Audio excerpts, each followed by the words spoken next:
Perfect.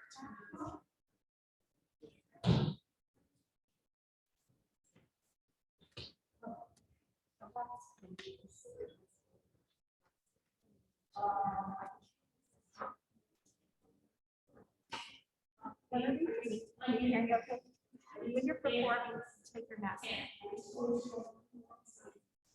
Just as Bella, I think she's the only one. Speak on 6 and 8. Yes. Well, she'll come up after you play. And you can sit with your family after that. Okay. She'll let you know when to come up. Right, you'll bow first, you perform, you stay at the bench, and she'll come up and talk with you then. All right. She'll come after you play. Well, you might be having to do going before you, so you'll see what it's like. You all don't have to wear your mask while you're playing.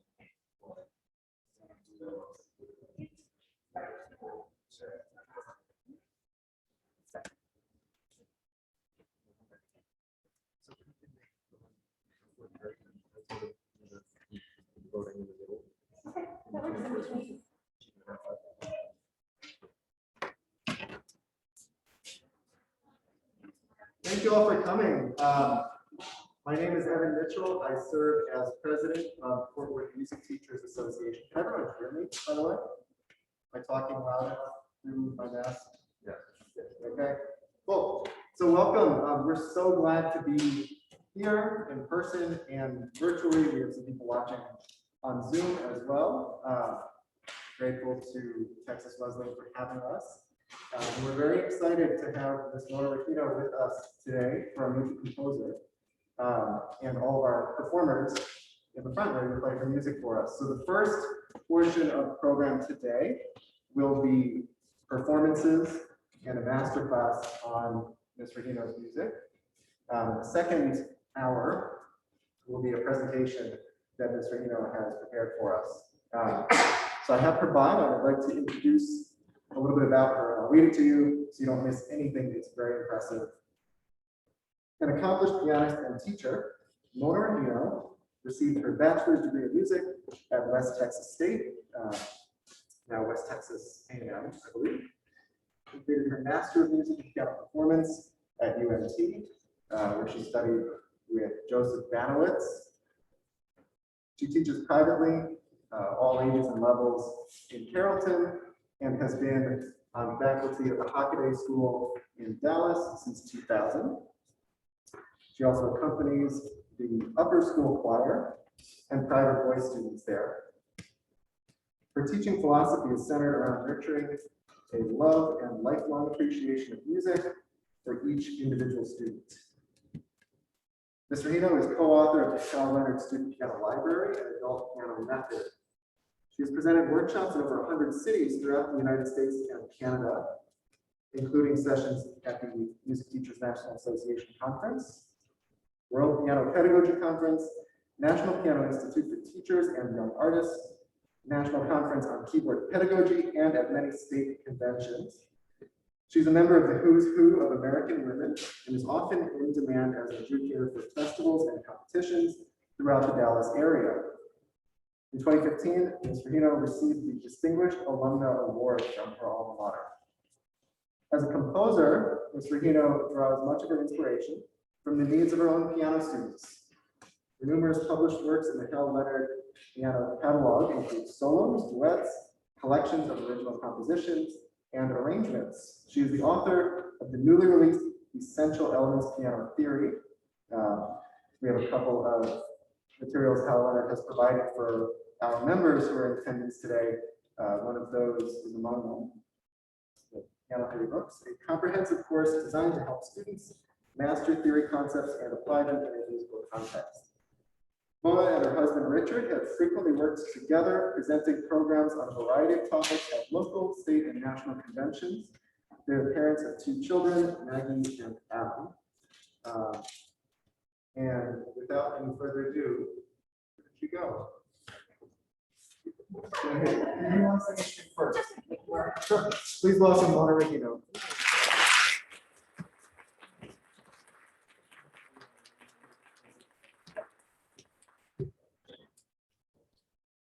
I was told I can take this off up here, so I'm going to do that.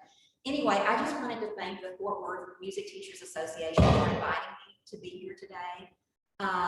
You know, many of you obviously live in this area, but you may not know that, I mean, Fort Worth Music Teachers Association, they have got it going on. You guys are really lucky to be a part of such an active and progressive organization. And I, thought back when Anne first contacted me, it was last summer. Anybody remember summer of 2020? Kind of a blur and a lot of questions. And she said, oh, I don't know if it will be in person or on Zoom. We don't know. Well, come to find out, it's both, right? We've learned a lot in the last year. And anyway, I'm very, very happy that you all can be here. And students, thank you for all the time you have taken in preparation for this performance.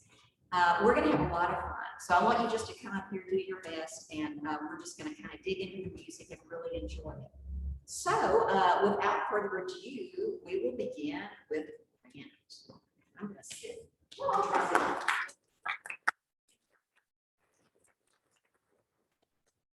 So students, when you come up to perform, you're allowed to take the mask off when you're on stage, put it back on when you're back to your seat. Come up either the stairs or around the ramp and exit the stage that way down those stairs. And then go back to your seat.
All right, so Brent did exactly what I had in mind for this piece, which is keep the humor in it. What inspired this whole collection of Circus Suite was when we first took our children, when they were about our age, to the circus. And, their eyes were just popping wide. They just couldn't believe all the things that they were seeing, all of the stuff going on. The clowns were so funny. So I had to put a piece in here like that. One thing that I loved is that you set a beat and you stuck with it. That's exactly what we want, right, in every piece of music. So that was wonderful. And I heard some dynamic variations, so that was really good too. We want that as well. Let's just start at the beginning, and I'm going to see if you can make it even a little bit funnier. Have you ever seen clowns? Yeah. So what are clowns like? Sometimes they're scared. You're exactly right. And And sometimes they're clumsy, right? Because they, you know, they have those big old shoes and they kind of trip over their shoes. Are they colorful? Yeah. Oh yeah, always, right? Yeah, so you want to add as much color as you can. So I would say don't be shy at all. Here, I mean, like at the beginning, you can even pop up a little bit on the staccato. You know, just a little bit of a lift. Can you try that?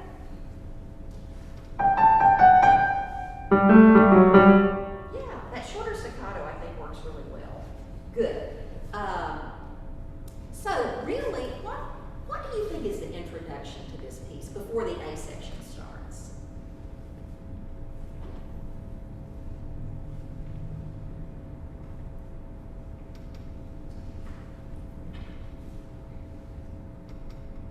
I think it's the first four measures. To me, it's this little da da da da dee dee dee dee da da ba dum bum bum. You know, that kind of sets it up, and then of course we have the main thing, right? Yeah, right. Okay, so we kind of want to separate the idea there, okay? And I think, you know, the clowns are just trying to get our attention at the very beginning, so that's why I was thinking if you set it apart a little bit from the rest.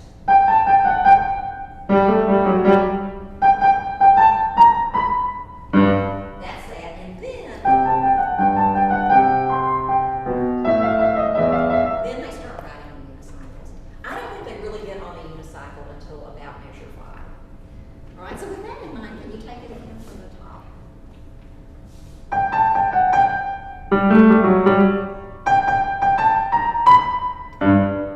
Great, now they're on the unicycle, let's keep going. So now it's going to be a little smoother, right?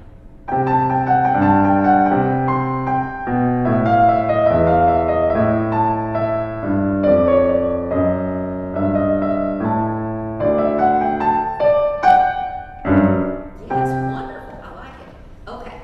And I think you can really accent those because to me, this is where they trip over their shoes. You know, they're trying to be really cool and everything, and then they get, you know. So if you want to really give it a whack there, go ahead. Yeah, exactly. Then they're back on the unicycles, right? So let's take it from the top of the next page.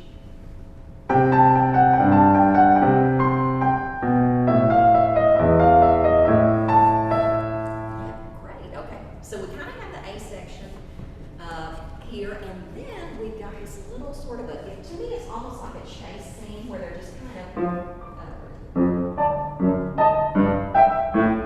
know, it's kind of like back and forth, almost like, you know, a ping pong game, right? Where you're tossing it from the left hand to the right hand. So that you can keep pretty light, and then you're going to have a big crescendo here.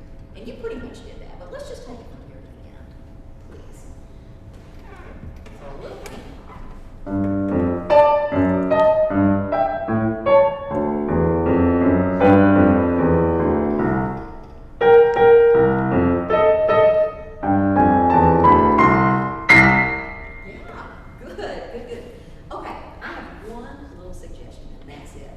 If you look, do you know what that means? Yes.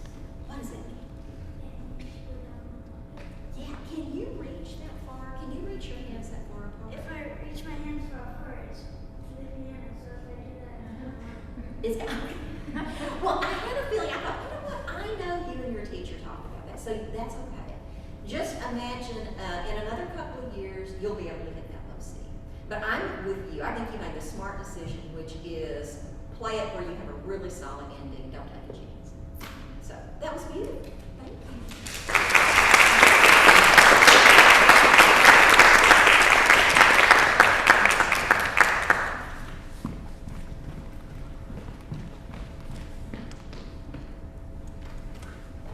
Okay, Austin.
spirited. Yeah, that was fun. Okay, so, you know, a tango is actually a very dramatic dance from Latin America. So what I would like for you to do is, can you make your staccatos a little bit shorter? Let's try the left hand and just see if you can.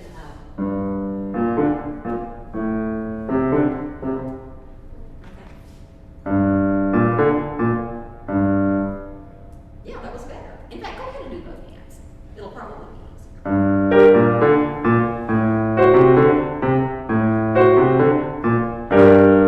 There you go. Okay, great. Now, can you tell me what that mark means in music? It's called an accent. Do you know what that means to do? Okay, well, let's talk about that. An accent to me is when you play that note a little louder than the notes around it. You give it extra emphasis. Yeah, so you're going along here. You know, it's all been kind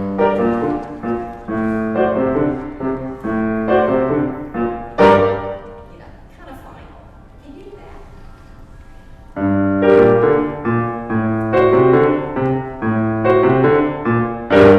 Oh, I love it. Yeah, you can hear the difference. Yeah, that gives it a little sparkle. And again, like, you know, I was talking about in the last piece, that's the end of the introduction. Okay, then we get into the main theme of the piece, you know, which would be like the melody that you would hum or sing. Okay, all good. You know, there is sort of a dynamic plan in this piece. So let's look at that. So how does it start? What does P mean? So when that first thing comes in, you're going to be pretty soft.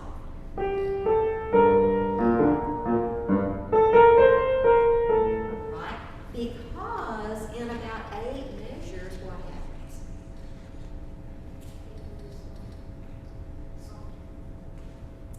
You know, MP is actually a little bit louder than P.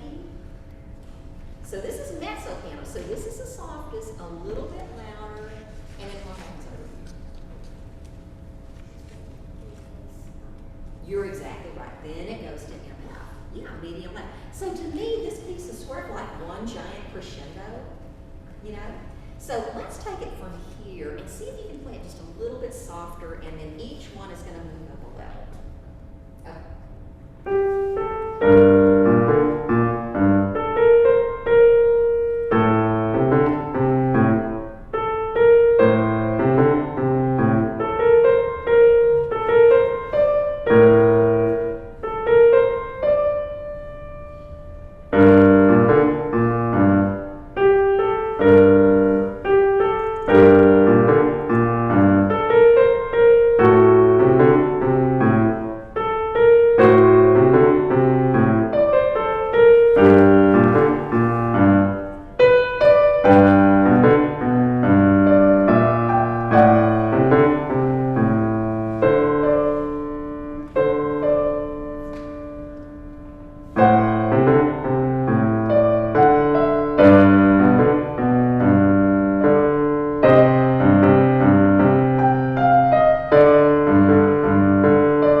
You know, turn the page, because there's one that we forgot. It's my fault. I didn't tell you about this one. Yes, that is the loudest of all, right? Okay. So you want to make sure, and see, the nice thing about that is if you really play loud here and you really keep the left hand short,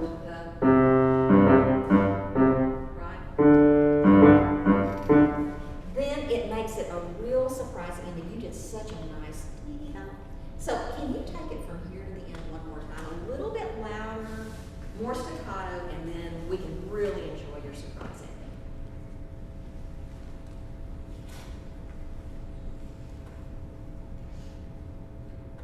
ending.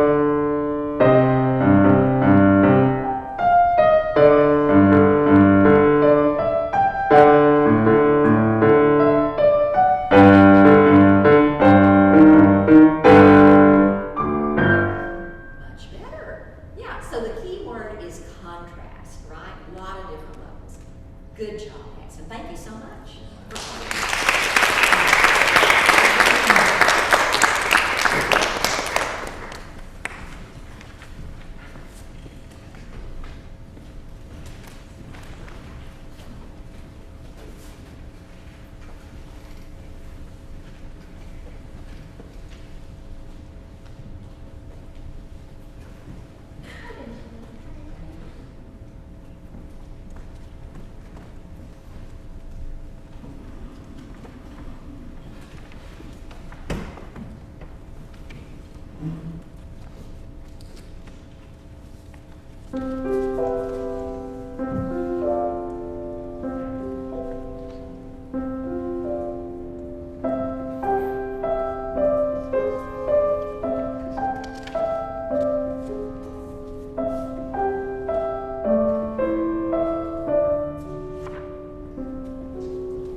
Benjamin, that was just gorgeous.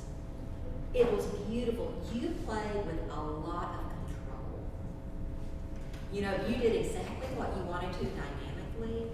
You always kept the left hand accompaniment a little bit softer than the melody, which is, you know, exactly what we want. Wow. Very, very high level. So good for you. Extremely musical. You know, I chose the title Elusive Blue because I was reading a book about color. And in that book, it said the rarest color found in nature is, guess what? Blue. Now that seems odd to us because we live in Texas, right? Where we have blue bonnets all over the sides of the road. But apparently that is true. So elusive blue, what sort of a mood do you feel when you play this piece? Kind of up. Oh, the movie Up. Oh, yes. Oh, I cried buckets in that one. Yes. Yeah, so did you hear what he said? It reminds him of the mood of in that movie. Yeah, I completely agree. It's kind of wistful. It's a little bit melancholy, a little bit sad. Yeah, you know, kind of like it's a little dreamy. And you just carried all of that off just so beautifully. I mean, it was just great. And I love, you know, he wrote his own notes to himself. You know, more crescendo. Don't go quiet. You know, all these things. And I think that's a really great idea for students to do. And, you know, I'm totally guilty, have always been, of trying to do everything for my students. And I think during this pandemic, when so many of you had lessons on Zoom or FaceTime, you had to write everything down in your own book, right? Yeah, the teacher's not there to take the book and write it. Do you find that it helps you remember better if you write it yourself?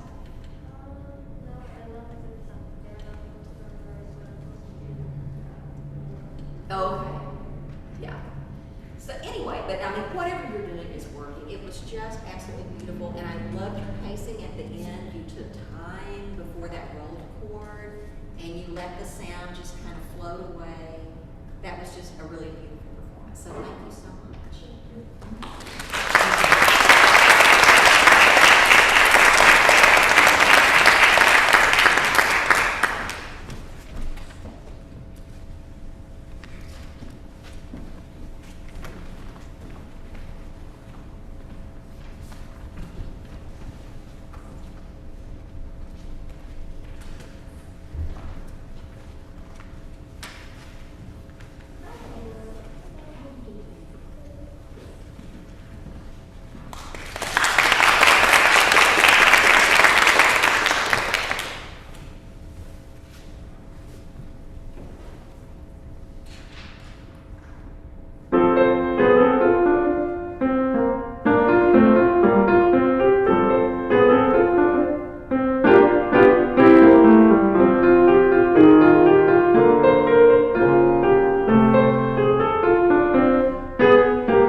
So in a piece like this, when the audience is tapping their toe, you know, that's a good sign. And I don't know about everybody out there, but I was tapping my toe. I mean, you caught my attention from the very beginning, so that was really, really fun. And I loved your tempo. Yeah, you kind of went for it. Yeah, you didn't hold back, and it, you know, sunny yellow, right? Bright yellow, happiness. Okay, so one little thing, and it's so funny. I have a student who's working on this piece too, and she's kind of doing what you are doing as well, Caleb. Can you make those staccatos a little bit shorter? So when you play right here at the beginning. Can you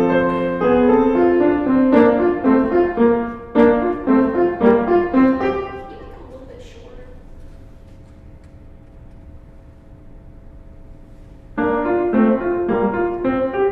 Yeah, exactly. I always tell her you don't want mushy. You know, it's sort of like French fries. Do you ever eat French fries? Of course, right? Do you prefer the kind of soft, soggy ones, or do you want the crispy ones? Yeah, right. So you want this to be crispy, just like those French fries, right? Okay, that was much better. Great. And I like so much your contrast on the second page because you made it much softer. You made it kind of just flow through there. That was all really, really good. Let's work just a little bit at the end of this piece. If we, well, we'll go back in a minute, but right here, you know the part where you use the pedal? Can you make sure that you allow for that rest? So in other words, rest. Rest. And then you hit it with the thing. Okay, we're gonna back up. You don't have to start right there, unless you want to. But yeah, so just give a little bit of time because see, what does that little word mean right there? Well, retardando means you gradually get slower. So everything is kind of slowing down through, in other words, all where you're using the pedal, it's going to slow down, and then you're going to hit them, you know, just like you did. Yeah, so if you slow down a little bit more, then it sets up, it makes more of a surprise ending. So would you mind starting, this is just where the main melody comes back in, right? You know where that is?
romantic style music. It's very lyrical, you know, with a long, flowing melody, and you did just that.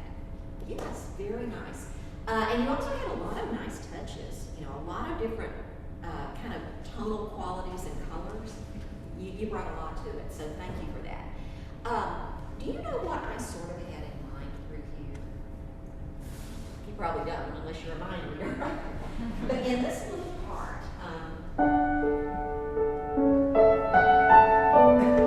to me, that's kind of like a music box. Do you have a music box? Oh, you do. What song is yours? Oh, okay. Right. Yeah. I mean, everybody has heard a music box, and it always has that kind of tinkly, you know, kind of high sound, and that's what I envision here. So, my only suggestion is, I mean, you played it softly, that was good, but it seems like it's speeding up a little bit there. Have you ever checked that with the metronome? Okay. Because I love, you know, you started out great, but I just felt like it sped up. You know, now here it's supposed to. But for these measures, I would keep it similar. So can we take it from the top? And I'm going to try to keep you a little slower there.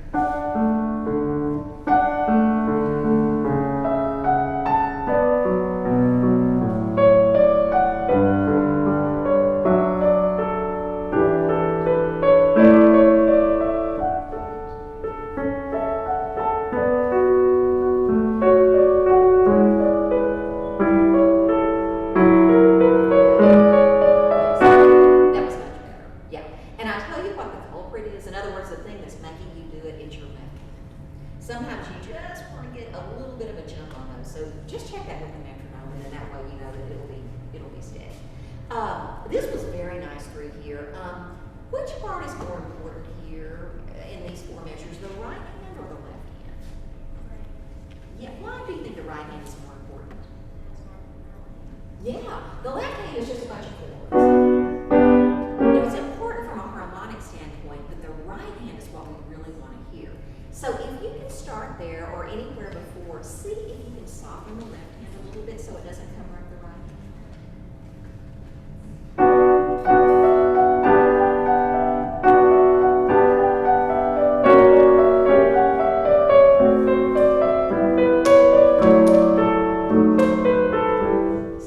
See, you did it.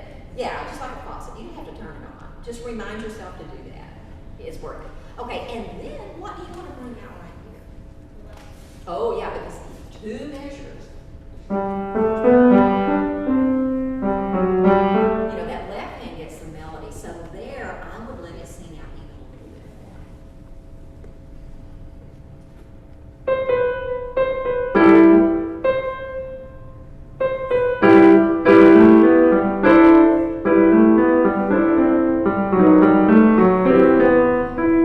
And it goes back to the right hand. Yeah, I do that part. Yes, so, you know, really the key is listening, you know. And a lot of times I think of instruments in the orchestra, you know, like, what instrument maybe would be playing here? Do you have any idea? I mean, it could be whatever you want. To me, a flute, or a clarinet, or a violin.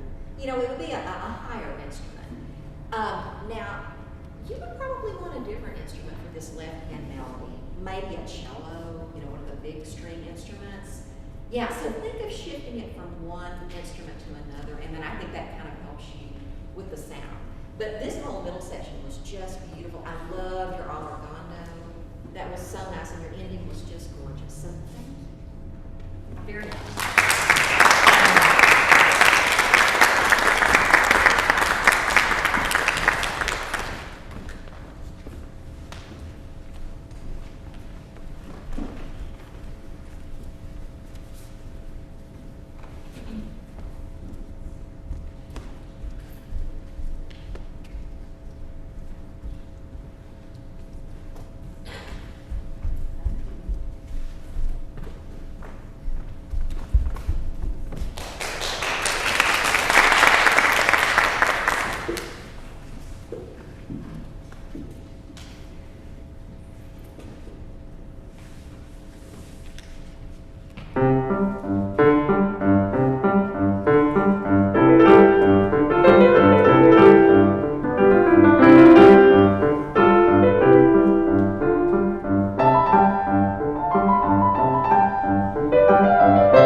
this piece.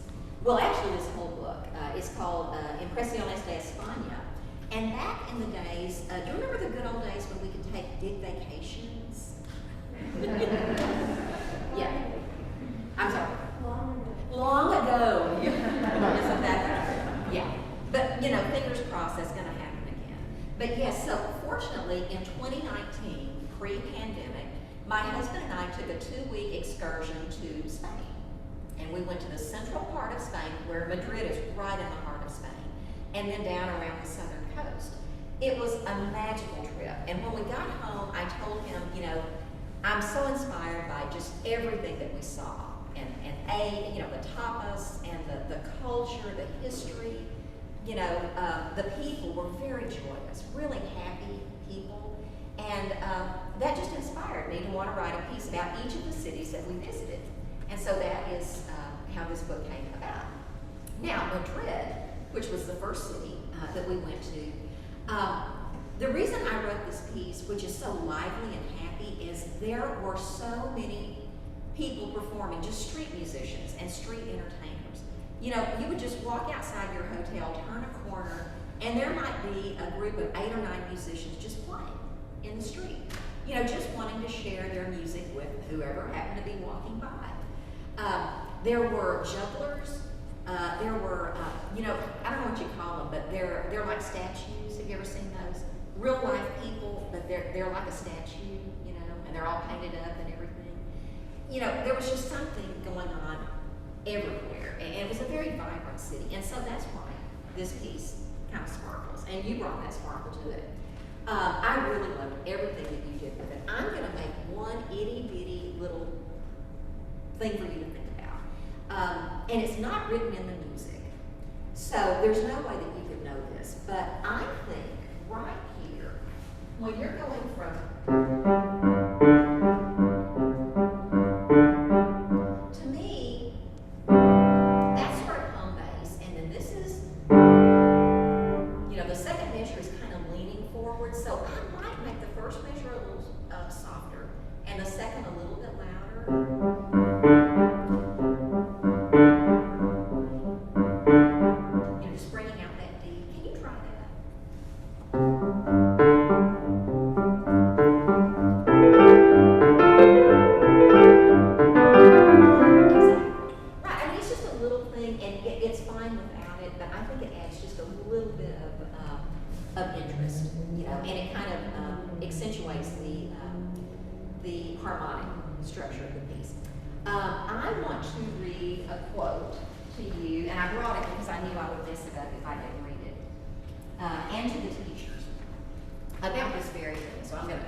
and then there is what is not written in the score.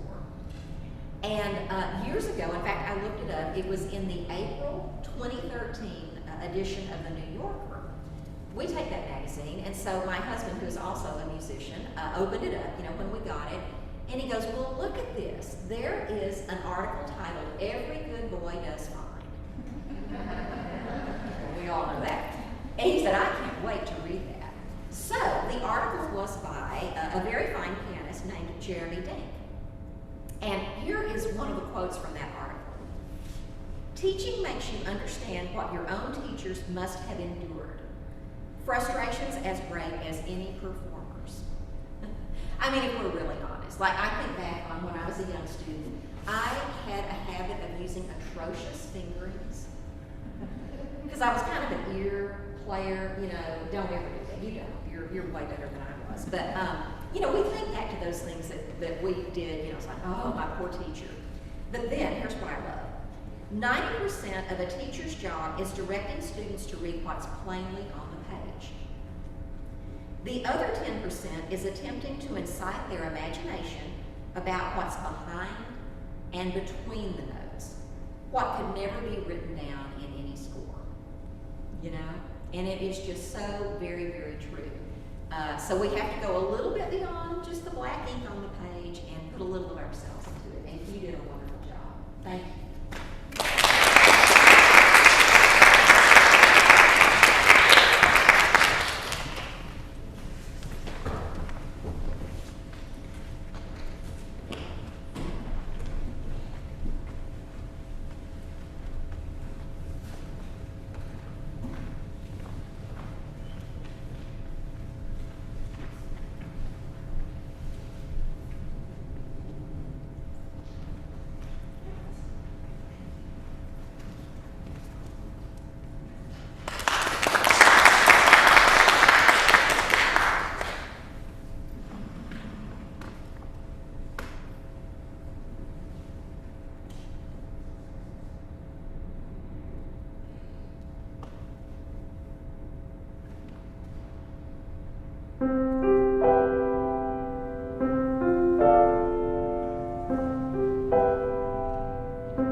than Benjamin, and I think that is great.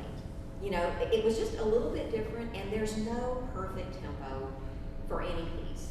I'm just concerned, you know, convinced of that. So I'm glad that you took a tempo that felt good to you. It was really very lovely. And it was very convincing, you know. I like everything that you did here. There is really only one aspect that I want to take a couple of minutes to work on. And that is the balance between melody and accompaniment. So which hand has the melody in this piece? Yeah. And the left hand is just an accompaniment, right? So, do you have any ideas? Because if you don't, I'm going to share some with you. Ways that you can practice to make your left hand softer than the right hand melody? Okay. I call this 3 steps to perfect balance. So, are you willing to be my guinea pig? In other words, try something. Oh, so you're a good sport. I love it. Okay. So what we're going to do, we're just going to start right here. And we're just going to do those 4 measures. Okay. Very, very short little thing. Okay, here is the first step. And, you know, it's kind of hard to do it, so don't get frustrated if it doesn't happen the first time. I'm going to have you play the melody as written. I'm going to have you pretend to play the left hand up here. So in other words,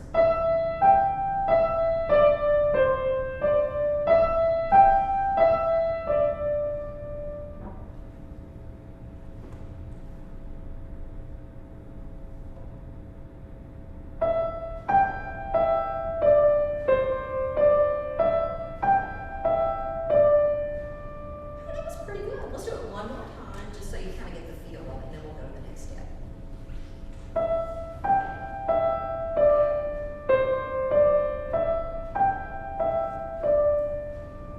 That was better. See, I'm looking at your left hand because I didn't want you to cheat. It's very easy to just kind of, oh, you know, whatever. But no, you did it correctly the second time. Yeah. Okay, great. Now, here is step number 2. We're going to take that left hand and put it right on the keys that it normally would play. But you know what? It's going to be silent. You're just going to touch the keys, but you're not going to press them down.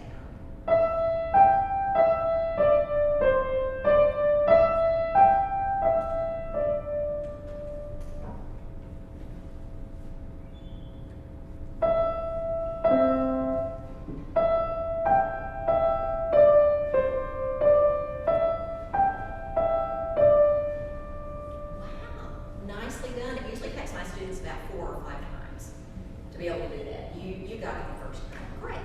Okay. Now, obviously, you would need to do this several times at home. But then the third step is you play it as written, and hopefully you can train that left hand to be softer.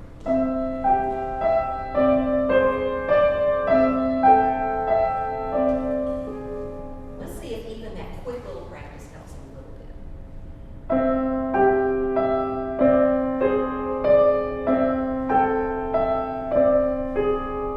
I think it did. Yeah.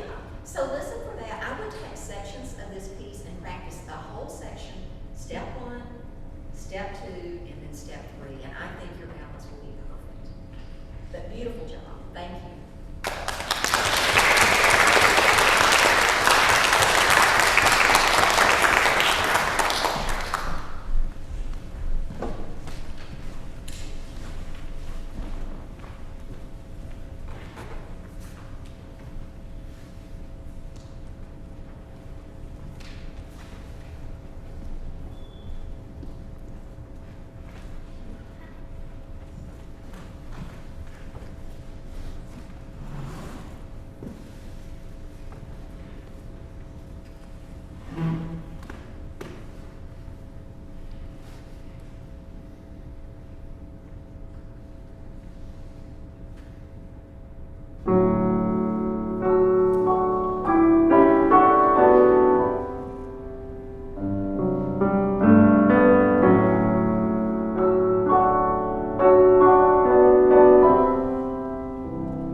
Beautiful.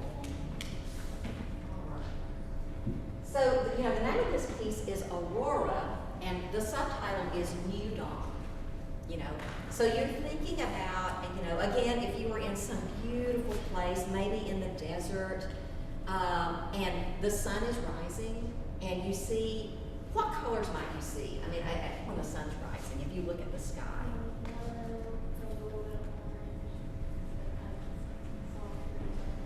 Yes, softer, warm colors. She said, like maybe yellow, orange. You just think of the colors in the sky. You know, just kind of those muted, beautiful colors.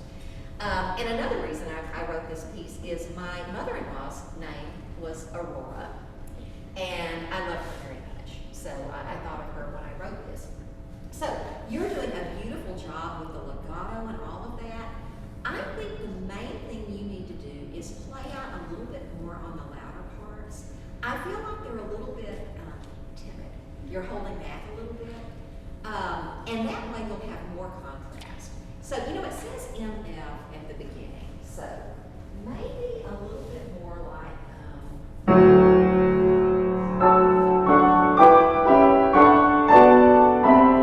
know, you can go ahead and think of kind of a rich, like what do you like for dessert? Ice cream. Oh, that's pretty rich, isn't it? Yeah, so think of like a creamy ice cream here. Okay, let's take it.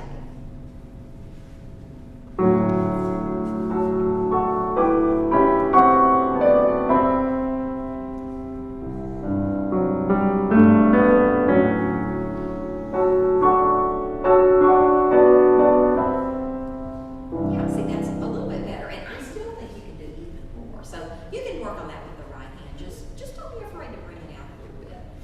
But this was gorgeous, the way that you did that, back and forth. Just bring out a little bit more EMFs.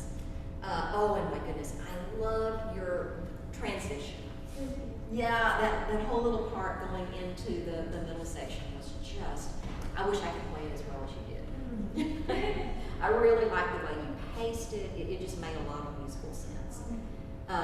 Yeah, this was just really, really nice. Yeah, and then even at the end, I'm going to worry about the music for just a minute. If I'm just going to start from right here.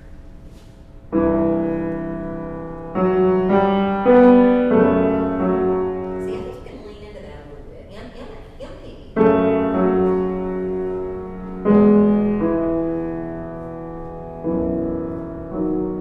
Right, so if you make those couple of measures a little bit louder before you get to the soft, it sets it up nice.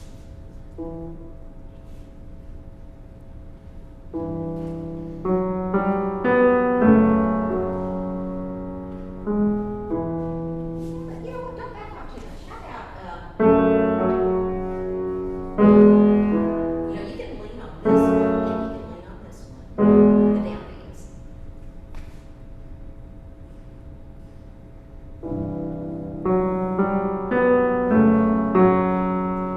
There you go.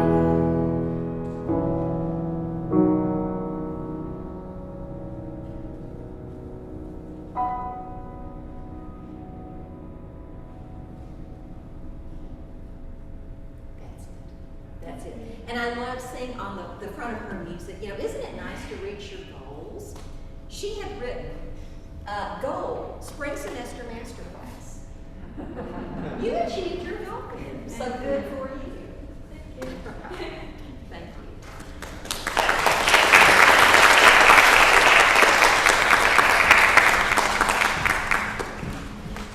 Wait. Oh, yeah. Okay. Yeah, she's on her way. You can Okay. inform the presentation. Not a problem at all. So we have one other performer who is coming from a ball game. So she will be here shortly, so we're gonna go on with the next part. So if you'll give me just a minute to change things around here. Pull this over just a little bit. And, well, even though our last performer's not here, I just want to thank all of you guys. You were so musical. You were so much fun to work with. Just let's give them one more round of applause.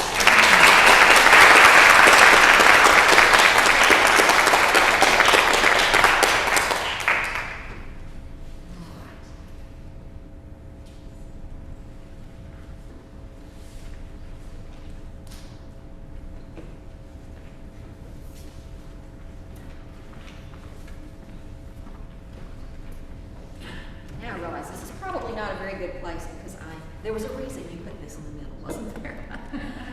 All right. So for the teachers who have the handout, it's multicolored, but whatever color you happen to have.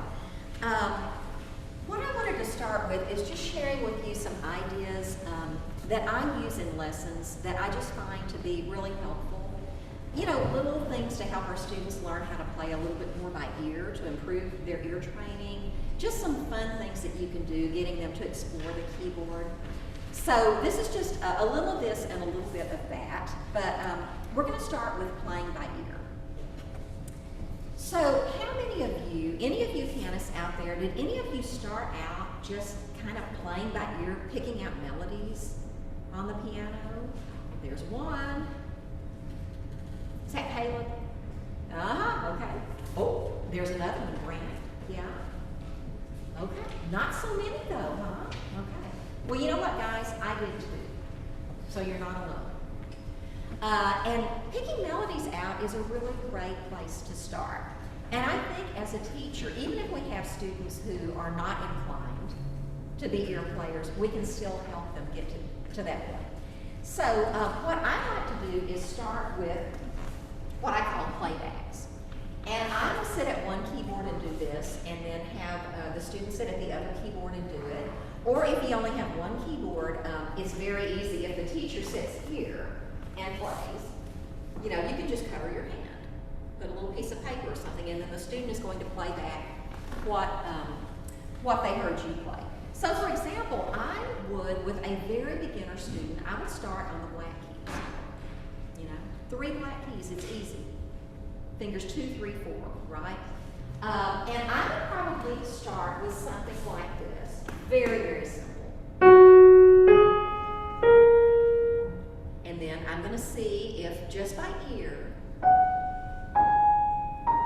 they can play it back. Okay? So we would do that for a while, and then I would maybe add something like a repeating note, right? Okay?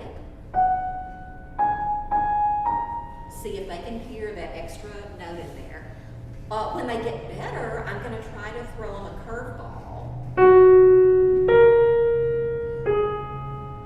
I put a skip in there, right? Okay? Now, a lot of them will do, and then they know it's wrong. And I always say, but a wrong note is a good thing, right? Because it lets you know that there's a better way to do it, right? So if they do this, and they know that's wrong, there's only one other option, right?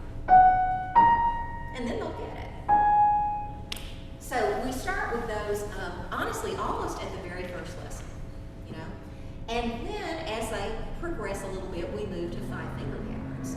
Okay, so you've got a few more options. So maybe a C 5-finger pattern, G, F, D, you know, whatever you want. It could be anything. So I would probably start with something very simple here.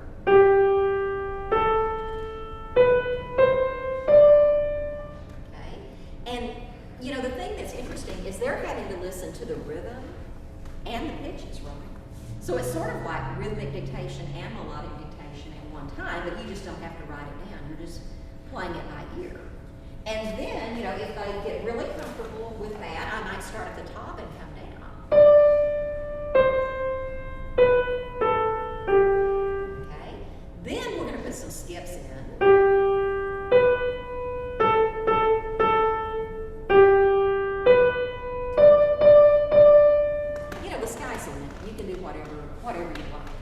And the one thing that I always end with though is I let the students be the teacher. So they get to give me clues and I have to play those back.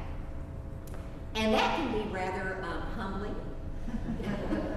at times. You know, they're usually very nice. They will start out with 4 or 5 notes, right in the middle of the keyboard. I'm like, okay, yeah, I got this. And then, they will do something like, and of course, yeah. So we just have a lot of fun with that. But it really, there's a lot of value to that exercise as well. Another thing is you can pick out melodies using the pentatonic scale, right? So, the easiest way to find the keys of the pentatonic scale to me is just to use the black keys, right? You've got the 5 black keys. And so I would start with very, very simple tunes like Hot Cross Buns, if they know that, Some kids do, some don't. And what I do is I just show them that it's going to be on the 3 black keys. They're going to start on B flat, but I don't tell them it's a B flat. That's irrelevant at this point, right? It's just the black key farthest to the right. Okay, that's your starting note. And everything is going to be steps, right? So, and then you repeat that. And a bunch of repeated notes.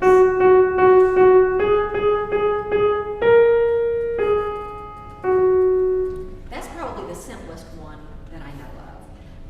You could also do Mary Had a Little Lamb, just not much harder than Hot Cross Buns. And then this little light of mine. Most kids know that song, and I show them that you're going to actually start on a D flat, and you're going to have to use all 5 of the black keys. So, and then this is the hard part because there's a skip up.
We've got the Sonatina Festival coming up. We've got the theory test. Oh my goodness, we've got all of these deadlines. And we work really hard, So it's fun just to have, to take a few minutes to breathe at the end of the lesson and just do something completely fun and different and off the radar. So that's what I'm going to share with you here. One thing that you can do very early on is teach them how to create their own composition, and I don't have them write it down. This is just making it up, using the whole tone scale. There's a little bit of magic when you play a whole tone scale and you put down the pedal. It opens up a whole new sound, a whole new world of musical possibilities, okay? So I make it very simple for the younger beginner student. We're only going to use these fingers. I call them the scout fingers. 2nd, 3rd, and 4th. No thumbs, no pinkies. You put fingers 4, 3, 2 of the left hand on C, D, E. Oh no, I did it the other way here. Okay, 4, 3, 2 on the 3 black keys. It works either way. And then the right hand on C, D, E. See, right away it catches your attention. You put down the pedal and you just explore up and down the keyboard.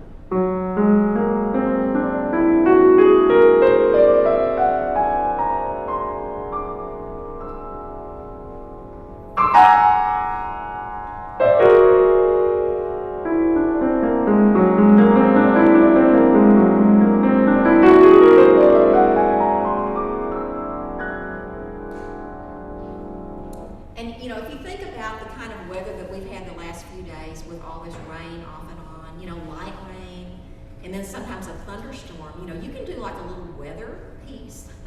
So, for example, they could just make up a little melody, let's say soft raindrops falling.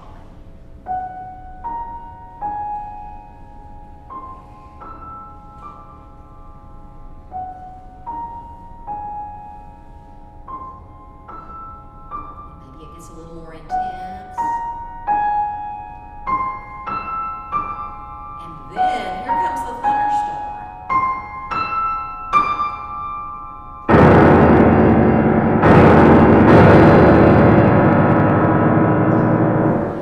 Right? That's a Texas thunderstorm. We all live here, we all know what that's like. Yeah, so, and all you're using is 3 whack keys and C, D, E, right? It's really fun. You can make a song about like a rocket shooting off into space or landing, you know, going down the keyboard. It's great for directional up and down because, you know, anywhere else in the world, you know, if you ask somebody, where is up? Where is down? Except on the piano. And we're turned this way. So our up is this way and our down is that way. And that's kind of a hard concept, you know, sometimes for a young student to latch onto. So I think this is helpful with that. Okay, here is my favorite dessert to end the lesson. And I have to thank Adrian, who has already graduated and long gone, but one of my students who loved jazz.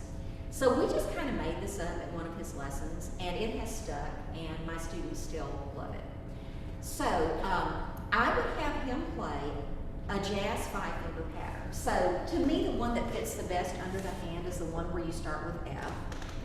So you put your thumb on F, second finger on A flat, third finger on B flat, fourth finger on B natural, fifth finger on C.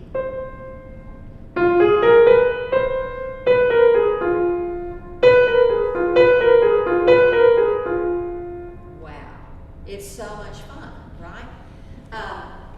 And they can play, you know, they're improvising, so they can play any rhythm that they want, any combination, however they want to do it. Now, while they're doing that, you, the teacher, are going to be playing a 12-bar blues accompaniment, okay? Now, I would say use 7th chords if you can, because they sound juicier. But you can just use F, B flat, C,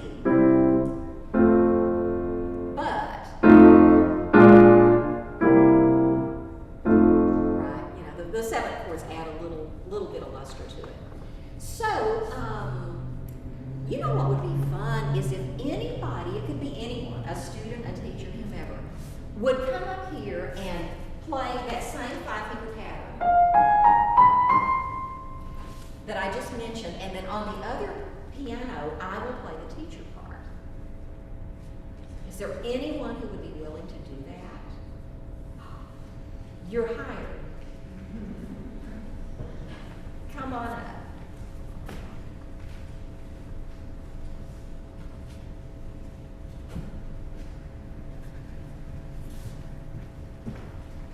Okay, so let's put you, that's right. There's your 5 notes, okay? And you can do anything you want to. So we're going to do this, let's do a slow blues the first time. So I'll give you a little bit of an introduction just to kind of set the mood, and then you just take it away. Okay? Here we go. So here's a little intro. Here we go.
school who insists that we end every lesson with this. I mean, that's just our thing, you know. She does not walk out the door until we've done that. And, you know, when you've worked hard for the whole lesson, you know, it's fun to have a little dessert. All right, so I would assume that probably all of the students who played today are students of theory. I imagine that most of you have some sort of a theory workbook and you work through that. And, you know, theory is just an essential component. It's something that you just really have to know to be able to fully understand music. I think you have to know it to create your own music. You know, it's just a building block for everything else.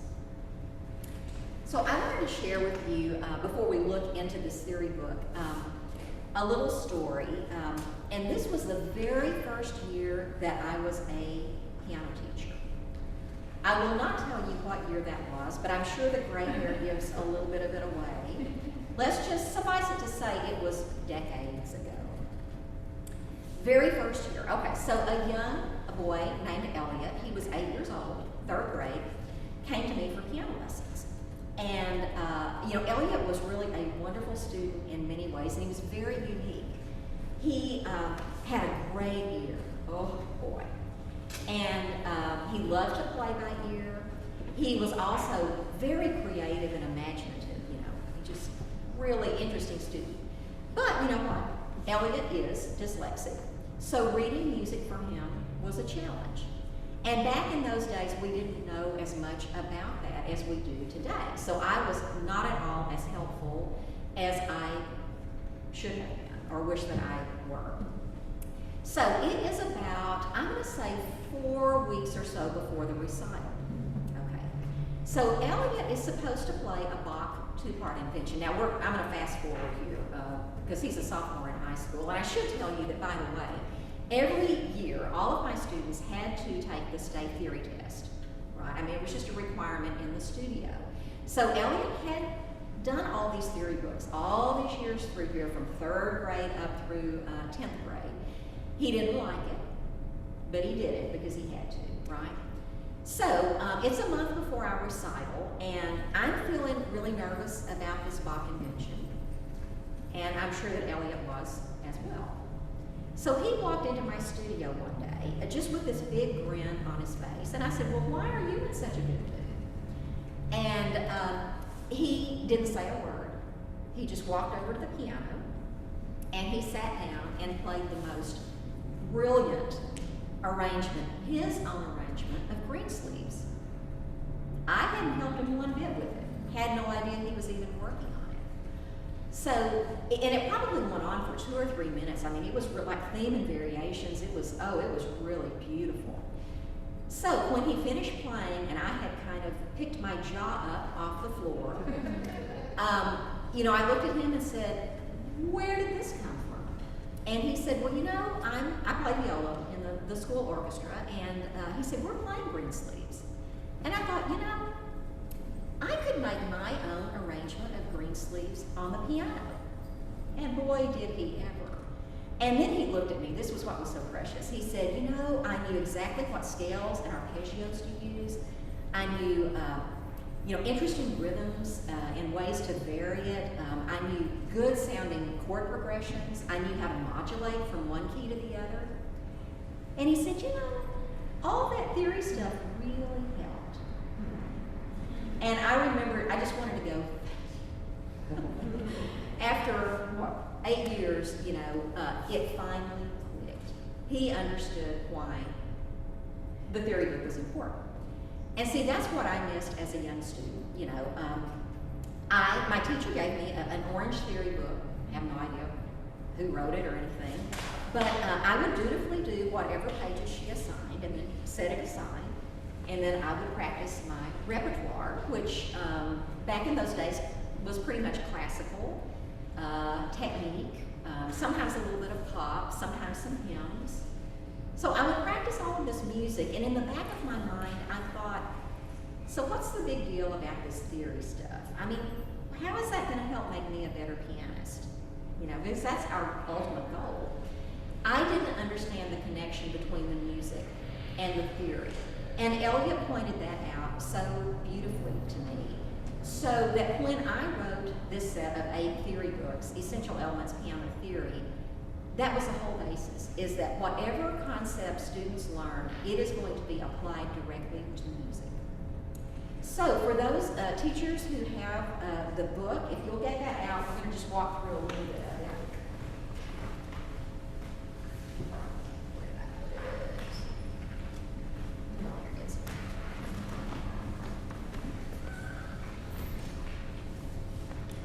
And I'll share just one quick little thing with you from book 1. And by the way, when I wrote these, book 1 and book 2 were written to specifically coordinate with the TMTA theory test. So you'll find that they go right along with it. But anyway, for example, in book 1, I introduced the guide notes when students first get on the staff.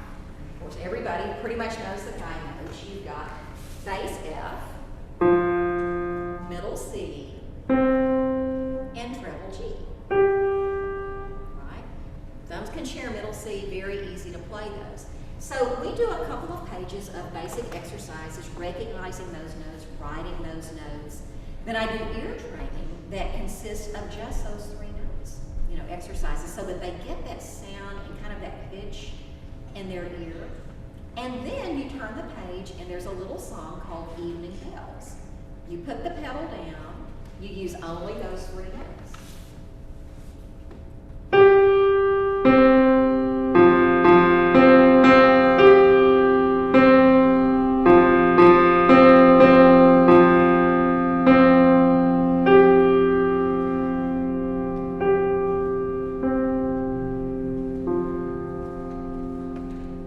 And there's a teacher part.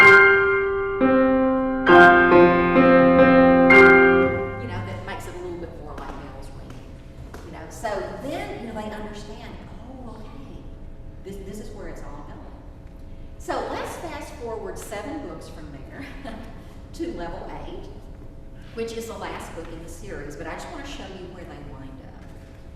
So if you will look first on page 7. You can see in the concept box, here they're just learning the triads of the scale, the 1, 2, 3, 4, 5, 6, 7 chords in whatever key. But please notice that they have Roman numerals underneath, but they're also identified above with the letter symbols. And I think, especially in today's world, that is very important for them to learn it both ways. A lot of times if you're playing at church, for example, a worship service or whatever, you may just have a lead sheet to read from. That left-hand part may not be written in there, and you need to be able to read and know what capital D, little m means, right? So it sort of joins the classical world with the jazz pop world. And that is true all the way through the entire series. Let's go over to page 10. So students really already know root position, first inversion, of course, and second inversion triads. But here they're going to learn figured bass. Okay, so just like Bach wrote out figured bass, and I explained to them where that came from. But it also says slash chords. So if you turn over to page 12, I'm going to show them that, for example, a G chord in first inversion. Of course, here's root position. Here's first inversion. Instead of just writing that as, say, a 1/6 chord in the key of G, we can say G slash B. It's a G chord, but the B is in the bass. And I was so happy a few years ago when TMTA started adding that to their theory, the slash chords. I think they are absolutely moving in the right direction. And then this is all, we're going to go through dominant 7th chords as well. We won't spend time on that, but it is there. So if you would look on page 16,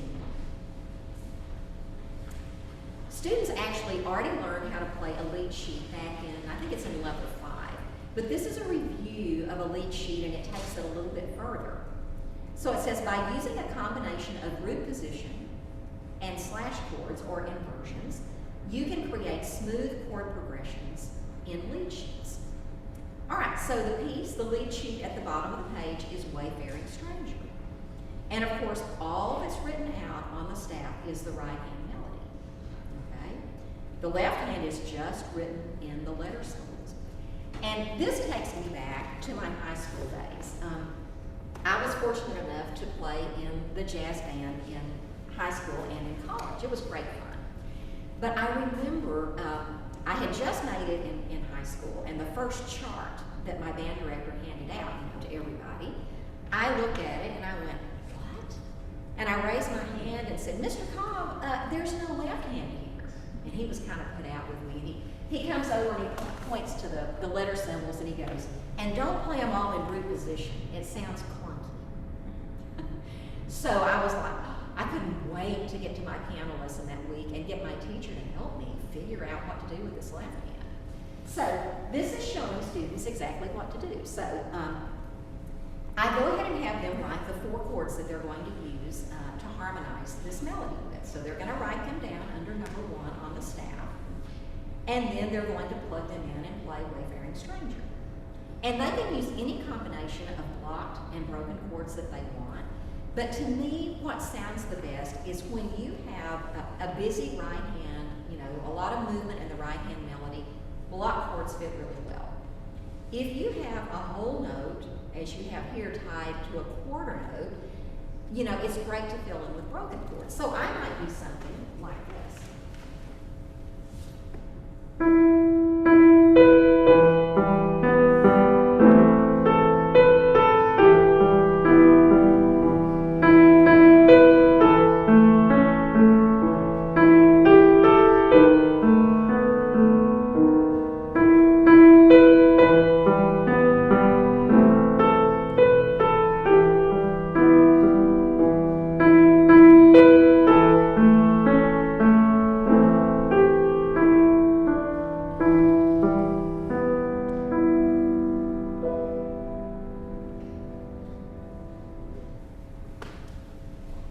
It's really not that hard to do. They catch on quite quickly to this. So let's scoot way over to, I'm skipping a lot of stuff here, to page 30. So here they're going to be introduced to several common chord progressions. And we know in part writing, which all of our students have to do, like starting level 9, 10 tests and so forth, keeping a common tone, not making big leaps and all of that. So these are written down and then they have to transpose them into other keys. So, these are ones that we hear all the time in music.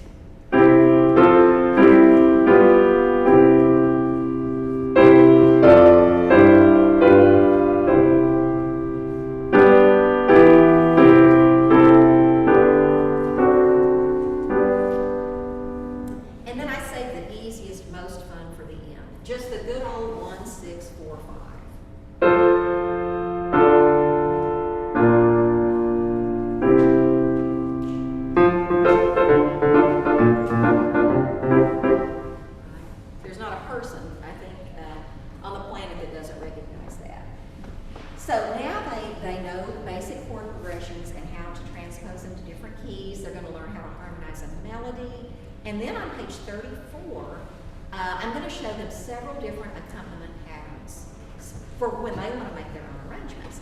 So, you've got the block chord, the broken chord, waltz bass, jump bass. And depending on the mood of the piece, some fit better than others. So we of course talk about that, what will work the best for each song. And then if we go way over near the back of the book on page 44, and of course, I always think of Elliot on this one. I had to put Greensleeves in here for Elliot. And also, just because, to me, in Greensleeves, it has that kind of Renaissance sound to it. I actually think that root position chords sound really good in this one. And you can use any combination of blocked, broken, or waltz style. So this is kind of a catch-all. So, here's the way that I like it, but there are many ways you can do it.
learn how to comp if you want to make your own arrangement of a pop song. So have any of you teachers out there had students who came in and said, wow, I want to make my own arrangement of this favorite song? You don't have my students then. Let me share a couple of stories with you, but it really turned out to be great. So this was a few years ago. I had, at that time, Joni was a 6th grader, I believe. And, we had picked out her recital piece, what I thought was going to be her recital piece. And one day she came into her lesson and she said, I love this song by Bruno Mars called Just the Way You Are. And she said, I have a friend named Sarah, and she's a really good singer. So on the recital, I want to accompany her and have her sing it. And I thought, well, okay, I don't know that song, but thank you, YouTube. So we pulled it up, we listened to it, found out that Just the Way You Are has 3 chords. F major, D minor, B flat major, and back to F. It could not be simpler. And it's the same 3 chords in the same order all the way through.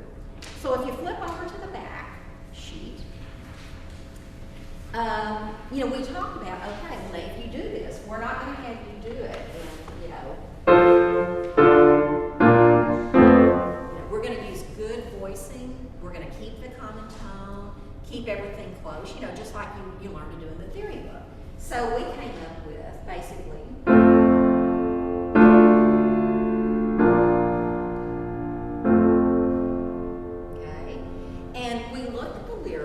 each verse is a little bit different, and so, if you have kind of a verse that's a little bit more introspective or whatever, you might do it more flowing.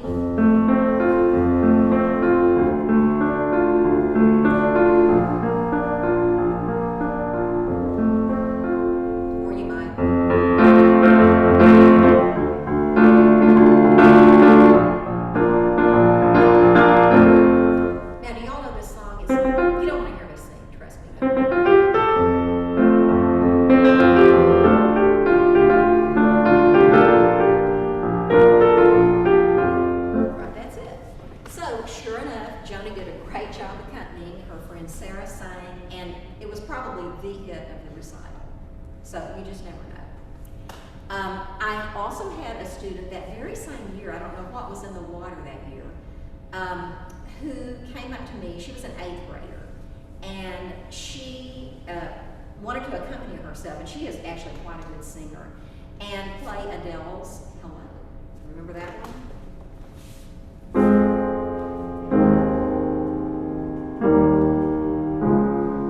It's really a nice chordal progression, I think.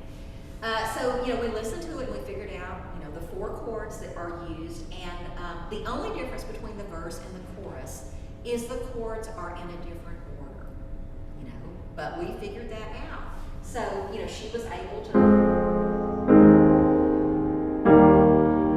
when she got to the chorus,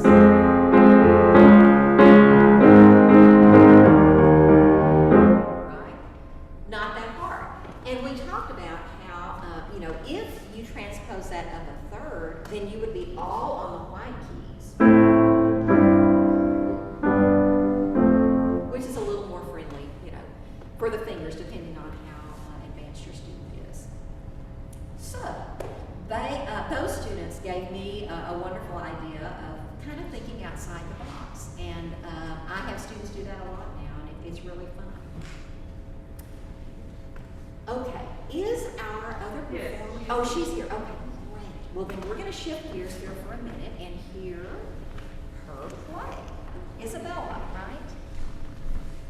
I just have to say a little disclaimer. I take full responsibility using volleyball clothes because I forgot her clothes at home. So. Oh, don't worry. Her teacher will probably kill me, but. Thank you for being here.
tell you a little bit about the city in Spain, Toledo.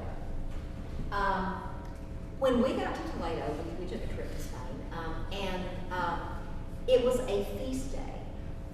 Okay, so we didn't know what a big deal that was in Spain. Everything shuts down. The entire town participates in it. And, there were just thrones of people marching up and down the streets, and there were, tapestries hanging on the walls that were, literally probably 800 years old. You could just tell, that they pull them out every, whatever this feast day was.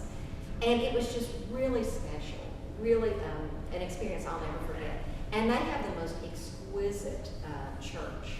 Oh my gosh, their cathedral is just mind-blowing. So I kind of wanted to express that, especially through the beginning of the music, and you did a wonderful job there, really nice. You shaped every phrase. Thank you. And everything you did was going somewhere, which is exactly what we want. And I would truly like to steal your ending, because I like the way you play the coda much better than the way I play it. I do. I'm serious. So if you don't mind, I will mimic that. Okay. The only thing I'm thinking, and this is just because it is the way that I thought of it, but when you get to the dance-like section, what we found in Toledo is, you're going along and you turn a corner and then there's just some great surprise, like some magnificent piece of architecture or something, it just seemed like there was a surprise around every corner. And a lot of it was just something really uplifting. So you might want to make this a little bit louder, maybe.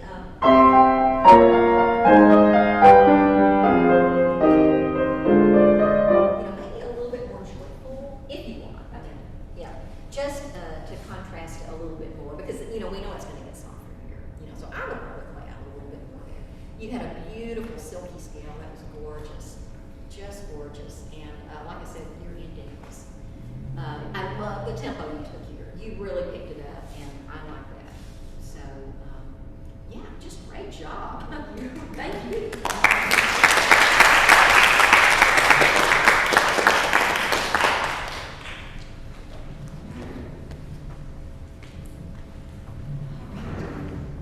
So I thought in closing, I would just share a few ideas on kind of how, well, basically that composing is not rocket science. If it were, I wouldn't be doing it. That's for sure. And a lot of times, if you can just find a little hook, just a little beginning motive or thing, just an idea, then you just go to town with that. I was reminded of that this morning. I got on our Peloton bike and rode it at the house. And, they have the music that's already piped in there. So, what do I hear? This brought back some memories for me. I don't know if any of the rest of you will remember. I bet you'll know what this is from the first three notes. Those of you who are older.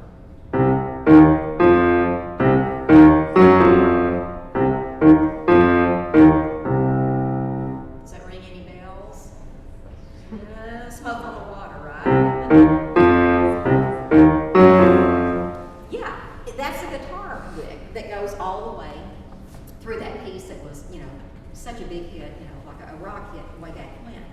And as I was listening to it, I thought, okay, there are 12 notes. Bum, bum, bum, bum, bum, bum, bum, bum, bum, bum, bum. 12 notes in the whole thing made out of 4 pitches. And they made this entire piece, around that. And then you think of Beethoven, kind of did the same thing, right? I mean, he took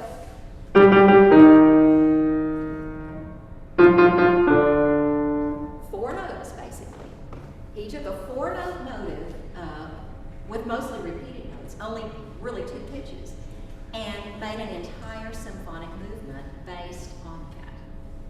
So it's the little ideas that get us going.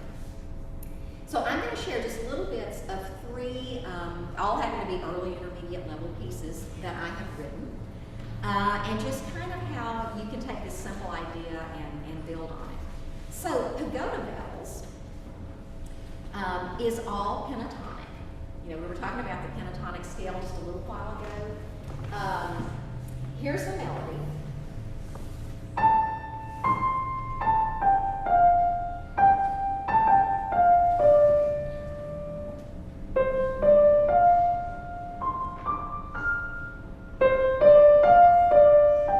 So it's just,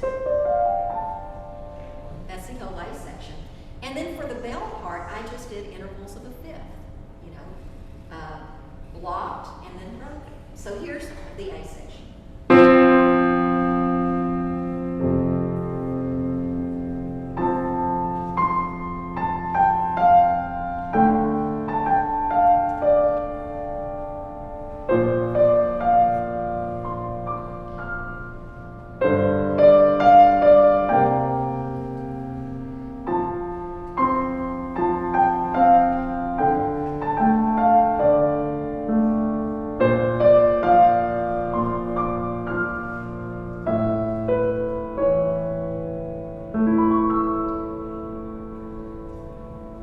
So we're really in F major at the beginning, and then the B thing is going to be in D minor.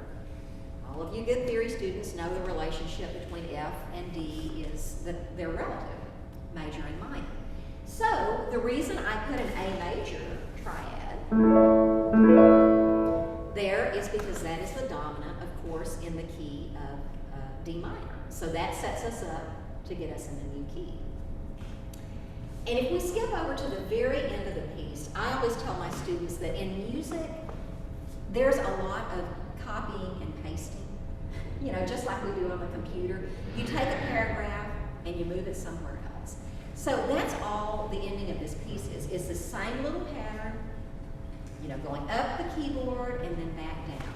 So in other words, it's ESH, easy sounds hard. It looks impressive because you're moving all around, but you're just plugging in the same pattern. So here's about the last 8 measures.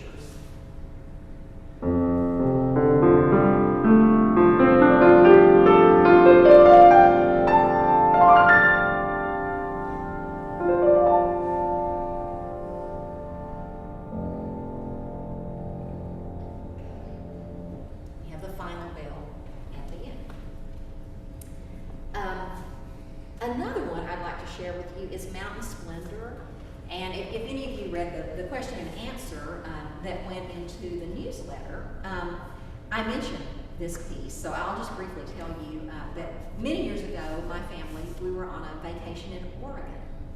And we were on an early morning hike somewhere in Oregon. And it was absolutely beautiful. You could, I mean, all you could hear were sounds of nature. There were no cars, there was just no outside noise. And it was just very pristine.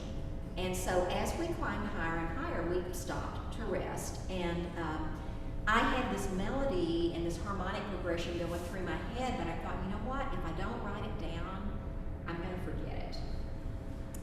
So my husband, luckily in his backpack, this is the truth, he had pencil and paper. Go figure that. That's why I married the man. He's always taking care of me. But anyway, and so as we were resting, I just, you know, jotted down just the basics of it. And then when we got home, I fleshed it out and turned it into this piece. And it's very simple, but it's all based on the voicing. So for example, I'll play just the introduction for you.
But you know, I tell my students, if I had left it just in root position, listen to how awful this sounds.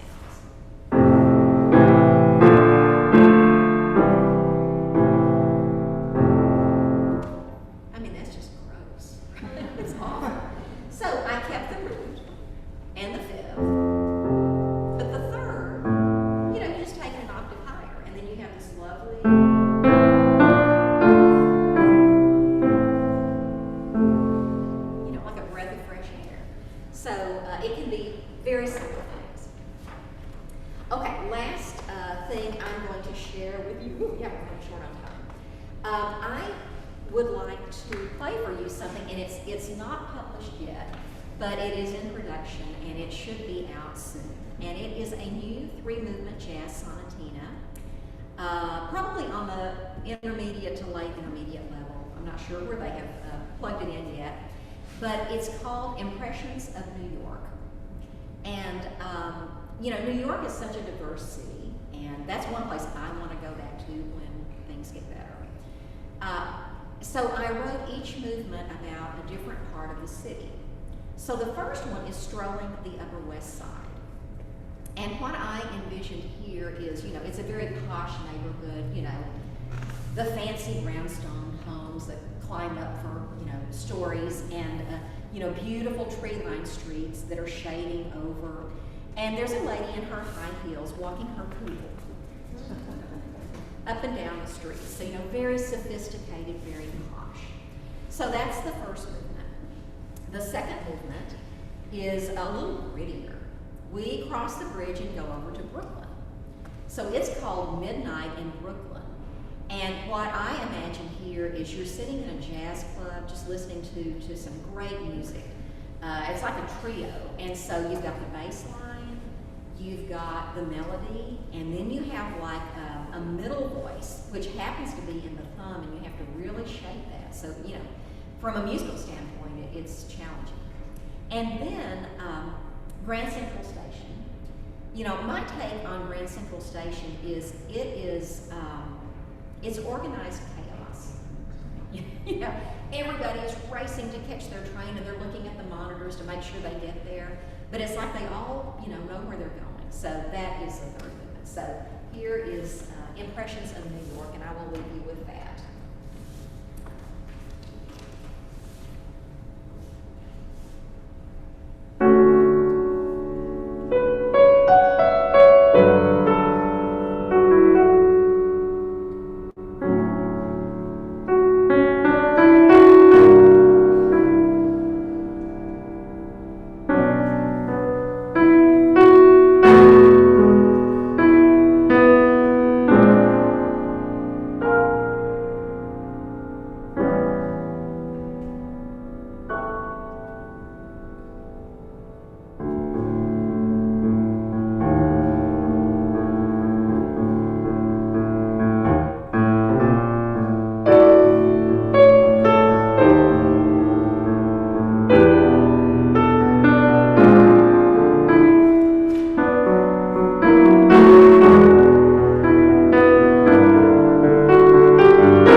so much. That was a great class and presentation, and students, when you play Bach or Clementi or Chopin, they're not around to tell us how we think, how we should play their pieces or what they think about our playing. They're certainly not around to play new, unpublished pieces for us. So this was an awesome, awesome experience. Before we conclude, we have one small business item. Please just stay here 3 minutes. Thank everyone for sticking around. But before we do that, can we have one more round of applause, please, for Mona Rejino?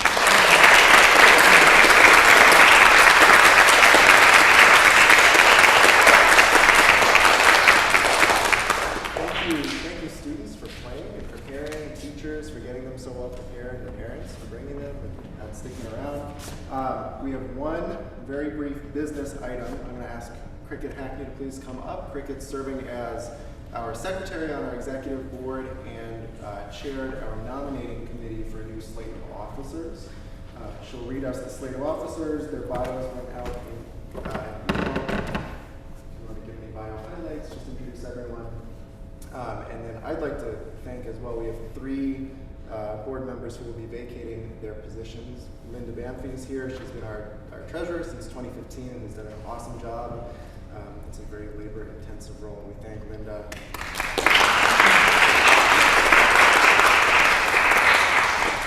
And both of our co-vice presidents for programs, Ann Smith, as well as Gloria Lynn, who's not with us today, will be vacating those roles, and they've put together some really awesome programs for us over the past couple of years, especially this year with the transition to virtual and now hybrid, virtual, and in person. It's been really seamless.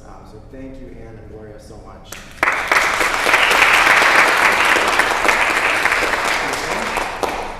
Okay, I'm just going to read the slate. I think most of you have probably seen it. President Evan Mitchell, Vice President Programs Tanya Karyachina, Vice President Membership Jai Kim, Vice President Student Affiliate Marion Fritz and Jania Potter, Secretary myself, Cricket Hackney, Treasurer Tak Yan Young. And then the directors remain the same: Jill Springer, Regine Beck, and Ilka Raja. So that's the slate. And there was we have 2 new members on the board, and there was a bio very, very highly qualified and talented, and so we're excited to have them on the board. So that's it. Okay. Everyone in favor of the slate of officers? Anyone opposed? Okay, my job is done.